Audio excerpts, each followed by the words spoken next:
palavra do Senhor, Levítico capítulo 16, fechando hoje o capítulo 16, verso 29 a 34.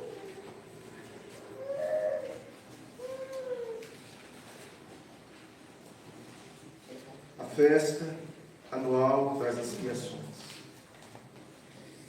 Isso vos será por estatuto perpétuo, no 7º mês, aos 10 dias do mês, afligireis a vossa alma, e nenhuma alma fareis, nem o natural, nem o estrangeiro, que peregrina entre vós.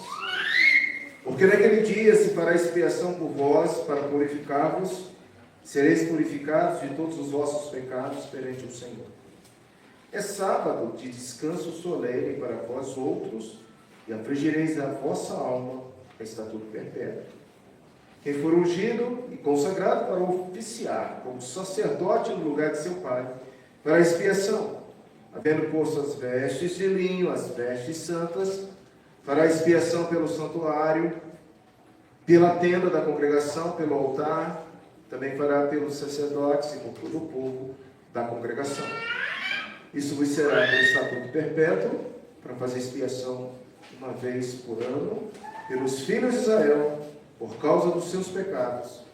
Fez Arão como o Senhor ordenara a Moisés. Amém? Vamos falar com Deus mais uma vez. Damos-te graças a Deus por tudo que o Senhor tem nos dado, pelo pão, pelo alimento.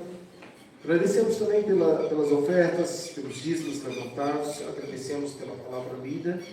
E agora pedimos a Deus que o teu Santo Espírito venha a nossa luz sobre todos nós, para entendermos o que esse texto diz, em nome de Jesus. Amém. Meus irmãos, estamos fechando, graças a Deus, capítulo 16. Ebenezer, até aqui o Senhor nos ajudou, e esse texto tem falado de forma especial aos nossos corações.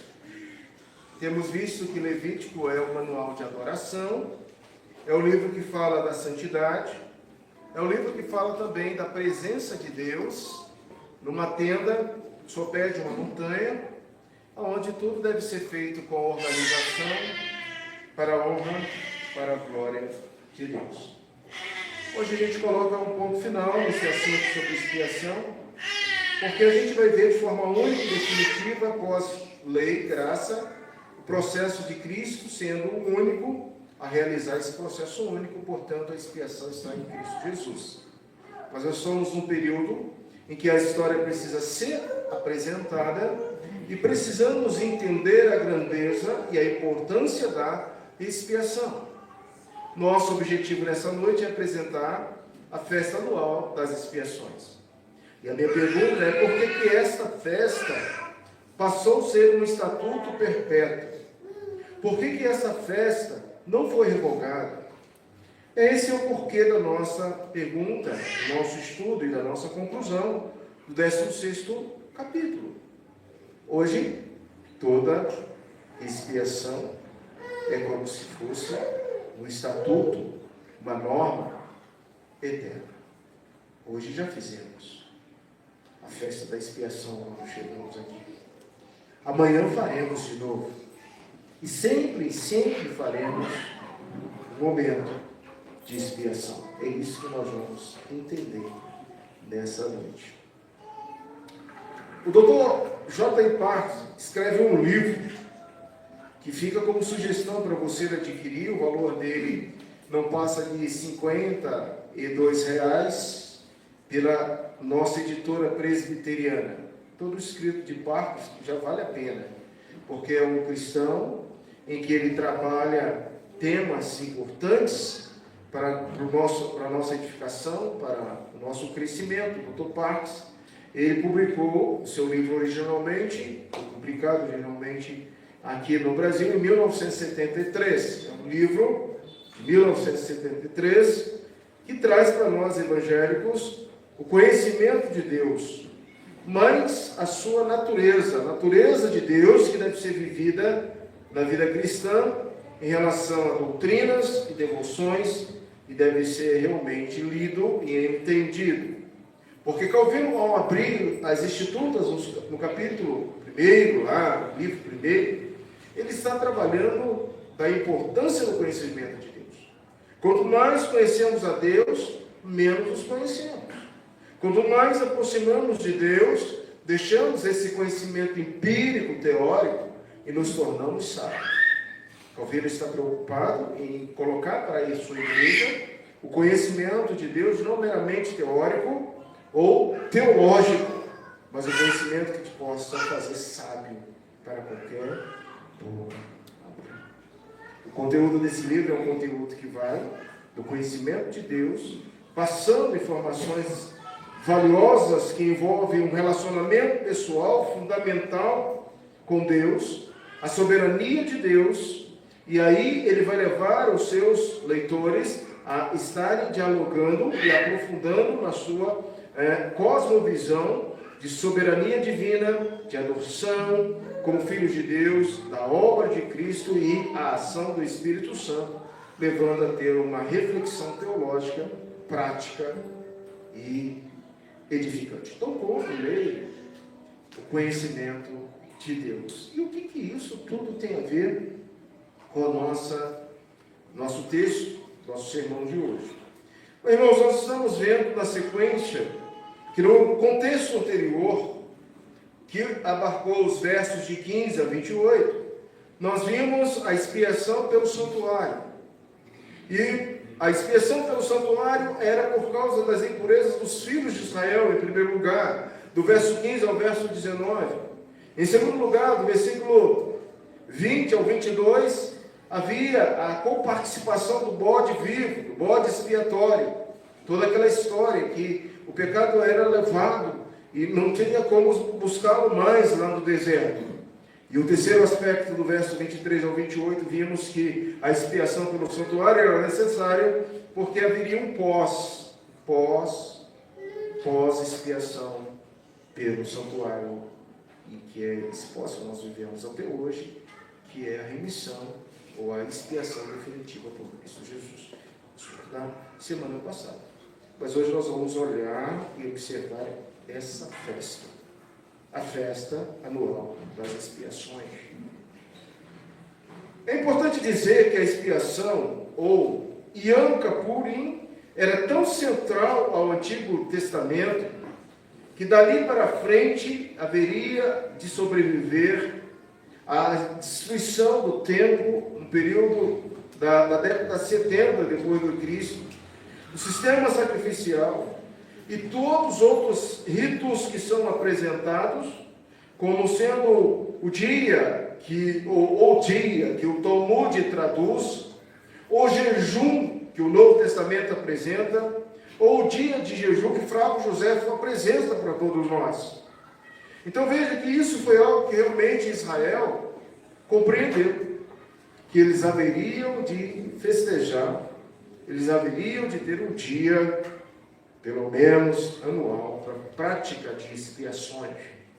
Hoje, na ausência do templo e do altar, o dia é observado puramente como um dia de jejum, o dia de oração nas sinagogas e nos templos. As orações se voltam para a confissão de pecados e de pedidos de perdão. As leituras bíblicas nas sinagogas incluem textos em Levíticos, dos profetas, e o que é mais importante entre os ritos do judaísmo, localizado no centro entre o Ano Novo, Rosh Hashanah, é a festa dos tabernáculos. Então, portanto, para eles, para os judeus, essa festa é fundamental.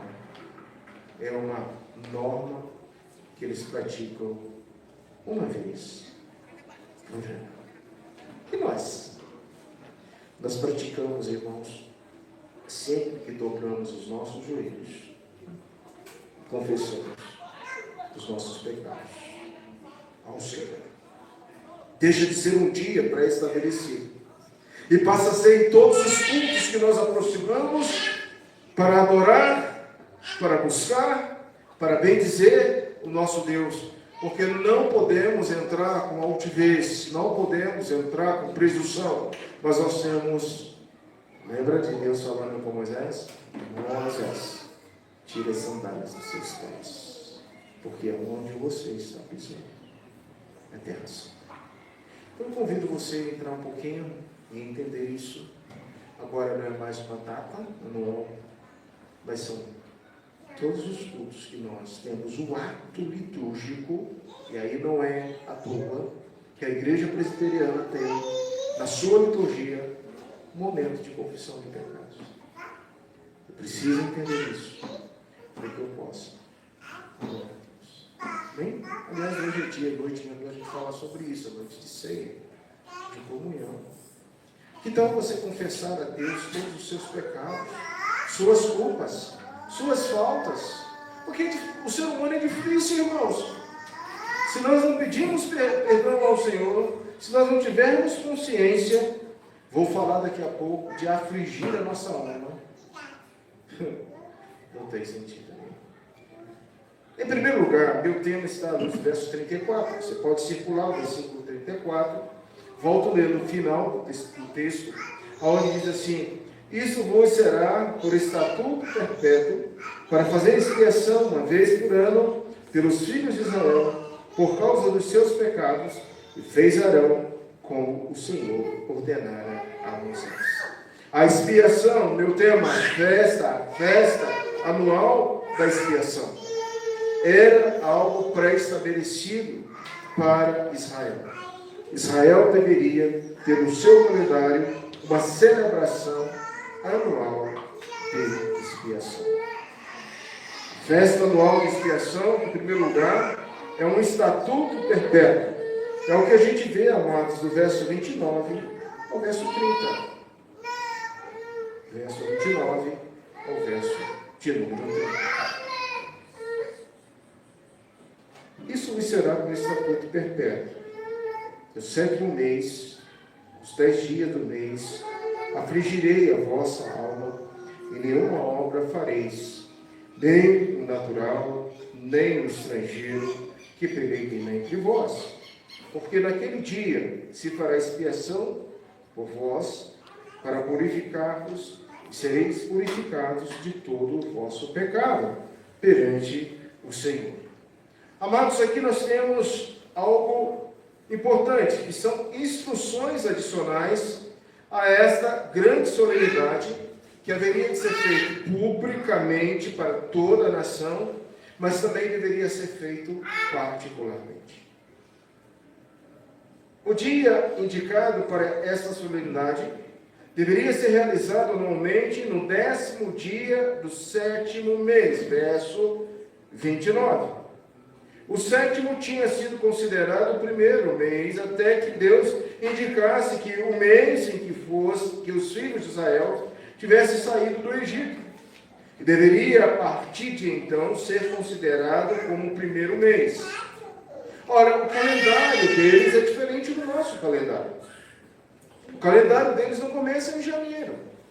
O que nos faz entender que alguns imaginam de um modo fantasioso que esse 10º dia do 7º mês foi o dia do ano em que nossos primeiros pais pecaram. Isso é lenda, fantasioso, não há prova verídica para isso. Mas eles cultivavam esse entendimento.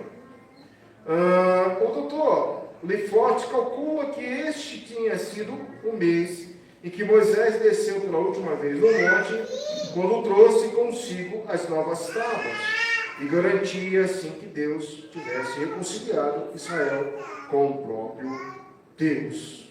Seu rosto resplandecia.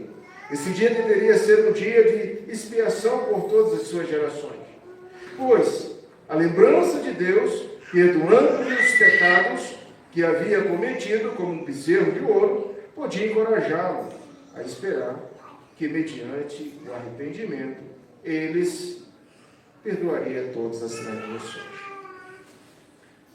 Muitas histórias foram criadas, mas o que importa para todos nós é observar o que está estabelecido aqui.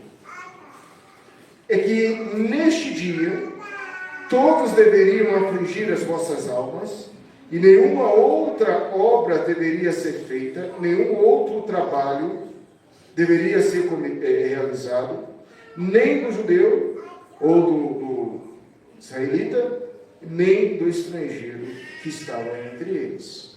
Era um dia exclusivo do Senhor. Vou repetir para que você possa conectar algumas coisas na sua cabeça. Independente de saber qual o mês, certo? Porque a contagem é diferente. O que nós temos que ver é que eles deveriam guardar esse dia. Seria o dia do Senhor. Eu falava hoje na catecúmenos que o acessório tem se tornado o principal. Isso é muito perigoso, irmãos, quando eu começo a colocar o acessório no lugar daquilo que é principal. O que seria o acessório aqui? O acessório aqui seria quebrar essa norma. O acessório seria burlar esse estatuto.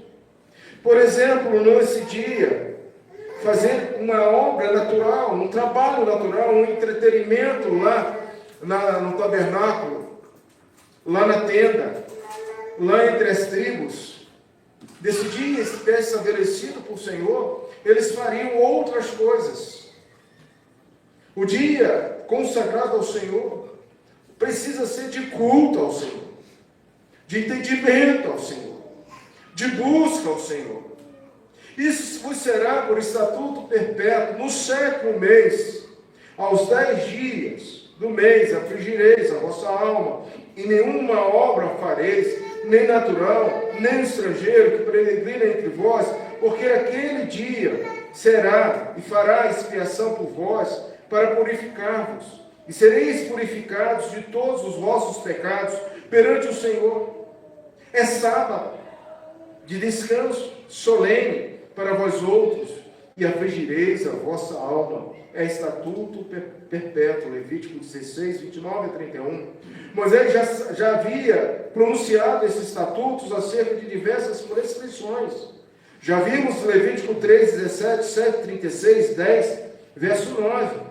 O dia da expiação é o primeiro estatuto em Levítico que se recebe uma data no calendário, o 10º dia, 7º mês, usualmente, para eles hoje, está no finalzinho de setembro, início de outubro. Essa data, no calendário deles atual. Disso resultaria ponderações quanto à atribuição dessa data em relevância ao número 7. Veja, o 7 é composto dos números sagrados, 3 e 4. É o número de completude do antigo Israel. Esse é o dia, sendo o dia mais solene do ano. E é colocado no 7º dia. O 10º dia é escolhido porque 10 é a união dos números básicos 3 e 7. Há uma numerologia bíblica, tá, gente? A gente não serve como místico. Não há nada como um místico. Mas existe muita coisa incluída no número 7, que é o número de Deus, no número 3, no número 10. Isso não faz nada místico para nós hoje, mas simboliza algumas importâncias que Deus revelaram para o seu povo. O que nos traz à memória é que o dia do Senhor não foi revogado. Ele foi recepcionado e ampliado por Jesus Cristo. Hoje o dia do Senhor é o primeiro dia da semana. Quando Jesus ressuscitou. Quando tudo se fez novo. Hoje para nós, irmãos, vale a fala do próprio Senhor. O dia não foi criado para o homem, mas o oposto. O homem, para poder adorar ao Senhor, para poder lembrar, reverenciar, de bem dizer, de cultuar, para se estabelecer o dia do Senhor.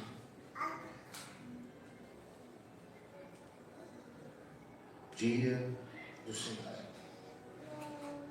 Confissão de Fé de Arcebispo, capítulo 21, trata exaustivamente disso. Você deu uma lida em casa, deu uma pesquisada. Eu conversei muito essa semana, irmãos, com muitas pessoas. Algumas ovelhas aqui da igreja vieram perguntar: pastor, vai ter culto? Vai ter culto. Eu já vi o Brasil ser campeão várias vezes. Eu não cometi um culto. Eu sou não, eu sou legalista não. Você tem que entender o que é adorar a Deus. Você tem que entender que há um dia separado para o Senhor. Mas, reverendo, todo mundo está mudando. Por quê? Porque a pandemia causou um pandemônio na cabeça de pastores, de conselhos e de igrejas. Quando a gente cessou o culto no domingo, gente, o Estado dominando a igreja. Quando fechamos as portas para o culto no domingo, abriu-se um grande precedente para que presbiterianos, eu vou falar do meu povo, presbiterianos, conselhos, presbitérios, estivessem perdidos. Por que você vem aqui hoje? Não é porque é uma missa, não é porque é uma reza tradicional. Você está aqui para adorar a Deus, para cultuar a Deus, para cumprir esse estatuto eterno. O salmo bate de novo aqui agora, presbítero Paulo. Quão amáveis são os teus tabernáculos, o pardal encontrou casa, a andorinha encontrou ninho para si, e eu, Senhor, encontrei os teus altares. Quão amáveis são. Está na presença de Deus. Mas sabe de uma coisa? O povo está em crise, gente. Você abre um precedente hoje para um calendário esportivo, amanhã você abre um precedente para outras agendas, e quando vê, a igreja está pecando, está ofendendo, está magoando o autor, o Senhor, o soberano da nossa fé. Você veio porque você quer adorar a Deus. Você tem consciência disso? Prestar um culto a Deus, ao Senhor. Essa festa anual nos faz lembrar disso. Eles tinham por obrigação, nesse período, nessa agenda, afligir, confessar, se humilhar diante do Senhor. Versos 31. É sábado de descanso, solene para vós outros, e afligireis a vossa alma e Saturno. Lê devagarzinho esse versículo aí, marque com a sua caneta. É domingo, dia de descanso, para vós e outros. É domingo, dia de afligir a vossa alma. Isso é a ordem eterna, estatuto perpétuo. E nós estamos aqui afligindo a nossa alma, porque quando ouvimos a palavra de Deus, e essa palavra vai contra aquilo que eu estou fazendo ou vivendo, ela vai me esmagar. Ela vai ser como uma espada cravada na minha alma, ou um martelo que espedaça a pedra. Mas ela pode ser doce como mel. Ela pode ser lâmpada para os meus pés. Ela pode ser tudo, se eu aproveitar bem esse culto no dia solene. Solenidade talvez esteja distante daquilo que eu pense. O que é solene? Quando você pensa numa solenidade, você pensa numa liturgia, numa organização. Canta-se o hino do Brasil, aceia-se a bandeira do Brasil, ficam todos em pé em reverência ao hino, o símbolo da pátria. Isso é solenidade. Agora, o que seria solenidade na casa do Senhor? O que seria solenidade diante de Deus, que visita o tabernáculo, que visita a igreja, que visita a tenda, que diz para Arão, tem um procedimento em torno dessa adoração, tem um procedimento em torno dessa santidade, porque eu sou santo.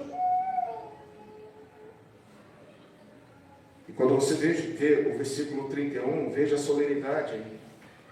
É dever do povo neste dia. Eles deveriam descansar de todos os seus trabalhos. É o sábado de descanso. É o sábado em que vocês vão reservar suas energias para me adorar, para me cultuar. O trabalho de um dia já era por si só suficiente. Um bom dia de trabalho, se fosse bem feito. Por isso eles não deveriam ter nenhum outro trabalho. O trabalho da humilhação pelo pecado exige uma dedicação tão atentamente, um envolvimento tão íntimo do homem, integralmente aquilo que ele realiza, aquilo que ele faz, não permitindo que voltasse a nenhum outro trabalho secular. Arar a terra, cuidar das ovelhas, cuidar do gado, ganhar dinheiro, ir para o rio tomar banho, ter lazer. Ou quem sabe, imagine os sacerdotes conhecedores da palavra, detentores do saber, condicionando esse dia àquilo que eles achassem que era verdade. Cuidado com hoje um grande perigo que cerca, que bala o nosso coração, ao crente preteriano intelectualizado, é pegar o seu conhecimento e moldar os seus desejos. Eu não tenho liberdade de trocar o dia do Senhor para nenhuma outra coisa. Eu não tenho. É dia dele. É dia santo. Mas, reverendo, eu sou cheio de teologia, eu sou cheio de conhecimento, eu detenho saber, blá, blá, blá, blá, blá. Não importa, isso é eterno. O dia do Senhor. Mas o dia do Senhor é sábado ou domingo? É dia do Senhor. É o domingo. Está estabelecido. Eu trabalho domingo. Eu estou entre aquelas exceções. Irmãos, eu cansei de ver meu pai que fazia agenda, trabalhava com horário, com diário. O Daniel e tantos irmãos que têm agenda para trabalhar. O seu dia deve ser do Senhor. Então, não sua folga. É segunda? Segunda-feira. Você precisa ter um dia, porque você está quebrando uma norma, uma regra, um estatuto perpétuo do Senhor. Eu cansei de ver meu pai que trabalhava na companhia dela, dizendo: meu domingo é segunda-feira. E ele se dedicava ao dia de descanso, ao dia literalmente de descanso, trabalhando na obra do Senhor. Isso são exceções. Mas 80%, 85% da humanidade tem o domingo de descanso, prescrito nas leis dos seus países. É do Senhor. É do Senhor. É dia de trabalhar na obra do Senhor. É dia de descanso do trabalho, do entretenimento, do social, do ganhar dinheiro. Esse dia não foi feito para isso. Foi feito para adorar a Deus. Vocês estão entendendo, irmãos? Compreendendo? O sábado é solene. Em segundo lugar, eles deveriam afligir suas almas. Eles deviam refrear-se de todas as distrações carnais, como sinal da humilhação interior e da contrição da alma pelos seus pecados. Todos eles deveriam jejuar nesse dia, exceto os doentes e as almas pelos seus pecados. E o que todos eles deveriam fazer, além de jejuar, eles deveriam deixar de lado seus acordos, enfeites, como Daniel, não deviam se ungir. Daniel 10, 3, verso 12. Como Davi, deveriam humilhar a sua alma com jejum, Salmo 35, 13. Isso indicava a modificação do pecado e o afastamento dele, soltando as ligaduras da impiedade. Isaías 58, 6 e 7. Os autores da lei, os judeus, advertiam que o povo não devia, nesse dia, ler aquelas partes das Escrituras em que eram apropriadas para provocar-lhe o prazer, a alegria, porque era um dia de choro, ranger de dentes, de aflição, de confissão de pecados. Os rabinos ensinavam isso. Nesse dia, todo em Israel são lembrados 2 vezes que devem afligir suas almas. O Salmo 35:13 pode fornecer alguma luz sobre como alguém se humilha. Quanto a mim, porém, estando eles enfermos, as minhas vestes eram panos de sacos. Eu afligia minha alma com jejum e oração e me reclinava sobre o peito e esperava que todos participassem, que é natural do povo e também do estrangeiro que está nas minhas terras, que está na minha casa. Isso já acabou, né, irmãos? Isso já acabou como prática coletiva, mas não foi revogada. Isso é confissão a Deus dos nossos pecados. Quando confessamos ao Senhor, nós devemos vestir panos de saco. Nós devemos nos humilhar ao Senhor. Nós devemos entender que em Cristo, e aí a gente olha para Cristo, o sacrifício único, a expiação definitiva, louvado seja, engrandecido seja Deus, porque nós somos essa geração que vivemos esse período da graça. Mas talvez sejamos a geração mais omissa em relação a algumas práticas eternas, como, por exemplo, a confissão dos nossos pecados.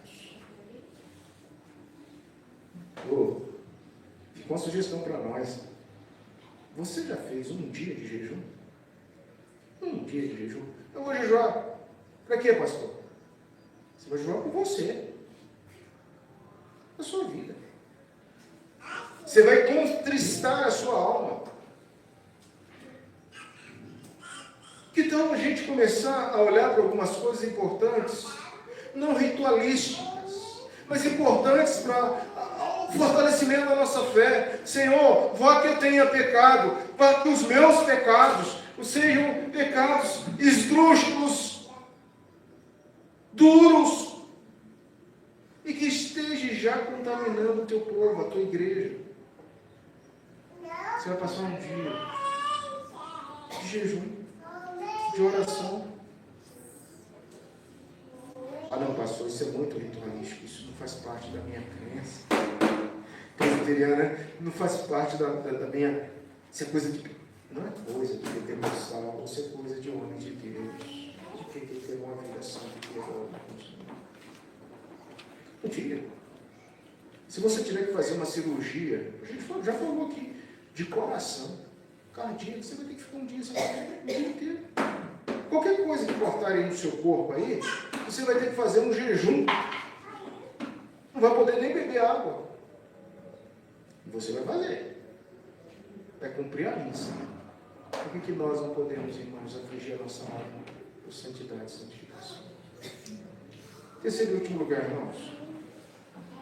Essa festa anual, que deveria ser feita da expiação, os versículos finais, 32 a 34, nos leva a ter um procedimento especial. Tem um procedimento especial para tudo isso. Veja lá, começa no 32. Quem for ungido, e aí vai falar agora para aquele que vai oficializar isso, né? A pessoa que vai fazer a solenidade. Quem for ungido é consagrado para oficiar como sacerdote. Naquele turno, no dia da festa, nós sabemos que havia um sorteio e alguém era separado para isso. No lugar de seu pai fará a expiação, havendo posto as vestes de linho e as vestes santas. Finalmente, agora, os filhos de Arão são lembrados de que precisam um dia tomar o lugar de Arão, o seu pai. Um dia, os filhos tomarão esse lugar. Quem for ungido deverá vestir vestes de linho, vestes santas, fará expiação pelo santuário, pela congregação, pelo altar, também fará pelo sacerdote por todo o povo da congregação. O contexto vai dizendo isso. E isso mostra para nós algumas coisas especiais. Primeiro, a perpetuidade dessa instituição. O dia da expiação é algo instituído por Deus. Seria um estatuto perpétuo, verso 29, 34. Não deveria ser interrompido em nenhum ano, deveria ser sistêmico até quando? Até Cristo. Até Cristo. Porque Cristo fez por uma forma única e definitiva a expiação. Mas o problema é o pós-Cristo. O problema é você e sou eu. O que nós fazemos com esse estatuto perpétuo? O problema agora não é esse povo que foi até Cristo, que eles fizeram. E nós? Não precisamos mais? Nós, a palavra de Deus diz assim: bem-aventurados os humildes. Bem-aventurados os humildes, serão da montanha de Jesus Cristo. Eu preciso olhar para dentro de mim e reconhecer os meus pecados. Eu preciso afligir a minha alma. Eu preciso confessar a Jesus os meus pecados. Isso é contínuo. E isso agora não é mais uma vez por ano. Todos os cultos. Você sentou aí agora? Você já pediu perdão pelos seus pecados?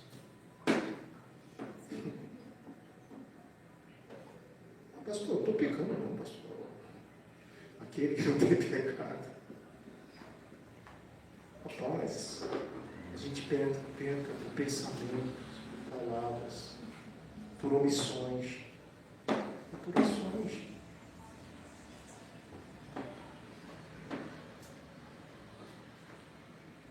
A expiação da culpa que está em Cristo e que em Cristo fez por nós a expiação, ele mostra para todos nós que, sendo o sumo sacerdote de forma única e definitiva, é muito bom ler Levítico com Hebreus. Hebreus, capítulo número 2, verso 17, expõe para nós que ele, somente ele,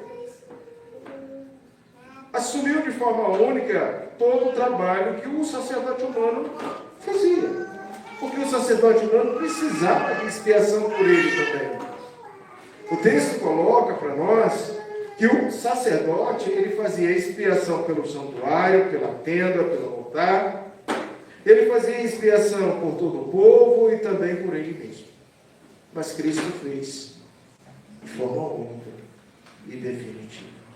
De fato, irmãos, quando você chega na confissão de fé e você entende que o arrependimento pela vida, isso é feito, esses devem reconciliar-se com o penitente e receber o amor. Então, o finalzinho do arrependimento para a vida, capítulo 15, nos traz à memória que o fato de Cristo ter feito de forma única e definitiva a expiação, ele nos reconciliou, ele nos conectou com Deus.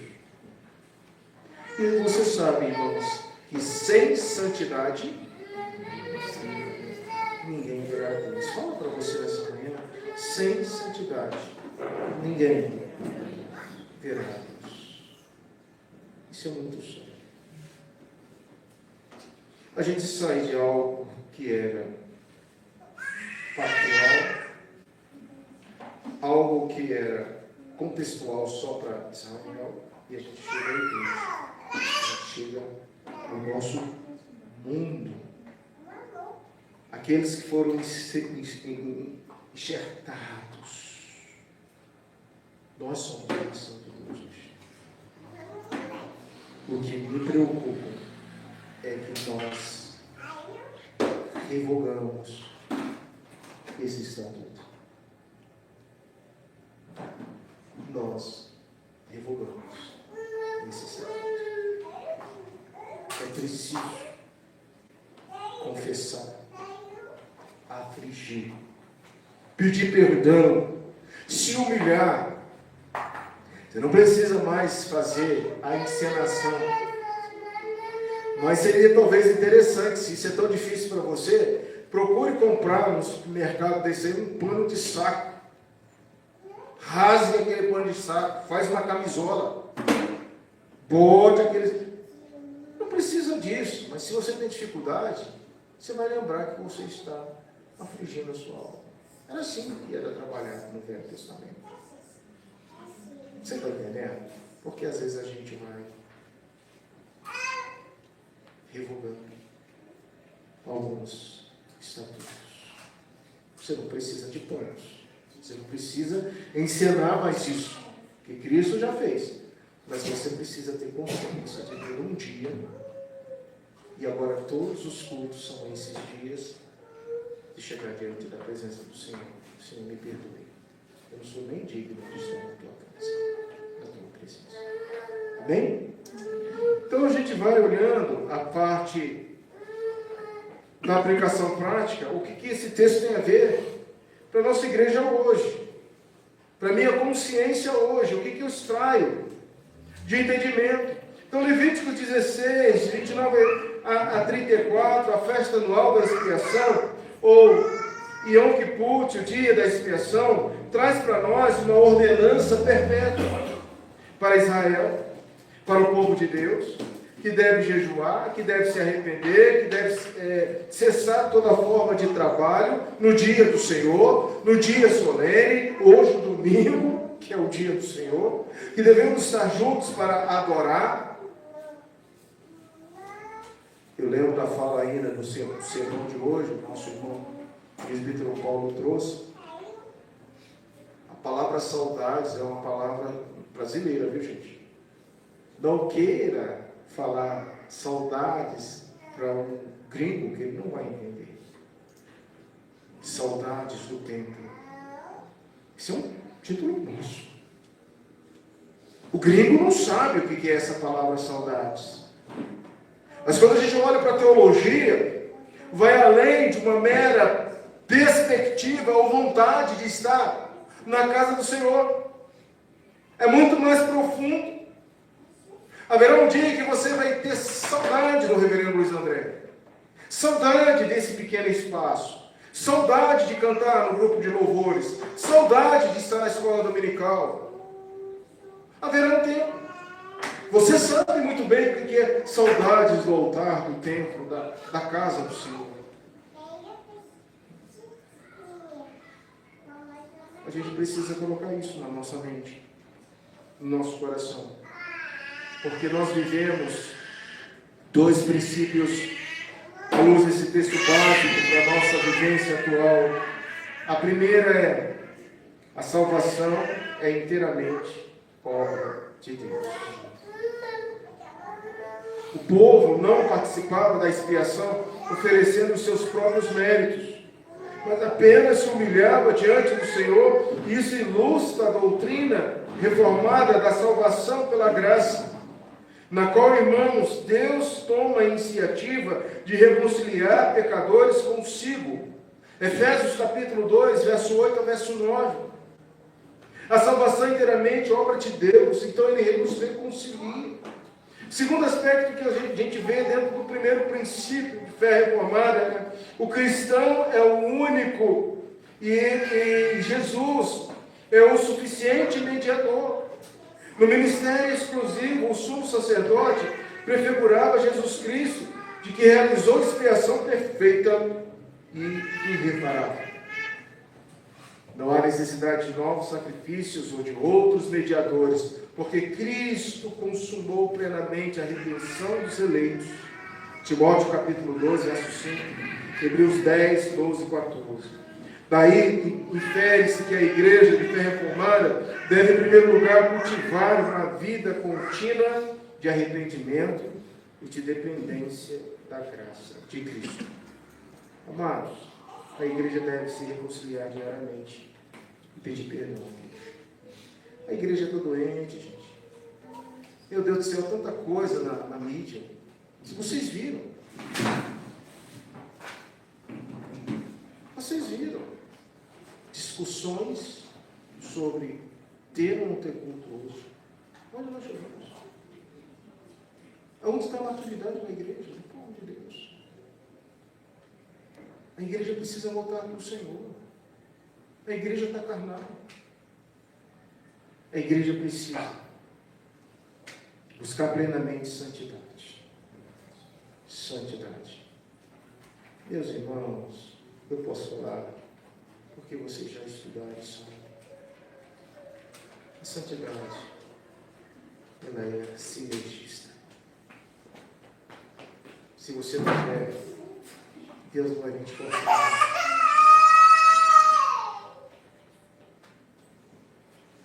Se você não quer, Deus não vai te forçar. Deus não vai te forçar a vir à igreja. Deus não vai te forçar a tomar a Santa Ceia. Deus não vai te forçar a ser um crente maduro. Deus não vai te forçar a ter consciência. Você vai andar 40 anos. Porque a santificação é sinergista. Eu preciso mortificar a minha carne. Eu preciso participar consciente. Adorar a Deus com reverência e confiança na obra consumada em Cristo. Eu termino esse contexto dessa noite, levando a dizer a você que adoração é reverenciar confiantemente a obra consumada de Cristo. Assim como Israel tratava o dia da expiação com profunda solenidade, a igreja é chamada a aproximar-se de Deus com temor e reverência, com gratidão e alegria, com deleite. Eu quero restabelecer essa palavra de novo aqui, há muito tempo a gente não fala. Você tem que ter deleite na casa do Senhor. Não fazer nada por obrigação, com cara feio, coagido, ameaçado, com medo. Não existe isso na crente presbiteriana. Eu falava isso no catecúmenos, a gente não tem que ameaçar ninguém a vir à igreja. Mas você vem à igreja para adorar quem? A Deus. Eu vim aqui para adorar quem? Ao Senhor. Eu vim aqui para prestar um culto a quem? A Deus. Em espírito e em verdade. Você tem consciência disso? Isso é saúde. O dia que eu começar a colocar medo e pôr medo a vocês, não vai funcionar. Eu preciso te ensinar a ler a Bíblia, a entender que adorar a Deus é com reverência, é com confiança.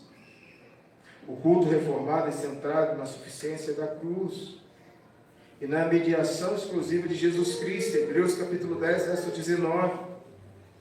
Porque naquele dia se fará expiação por vós, para purificar-vos e sereis limpos de todos os vossos pecados perante ao Senhor, diz o verso de número 30.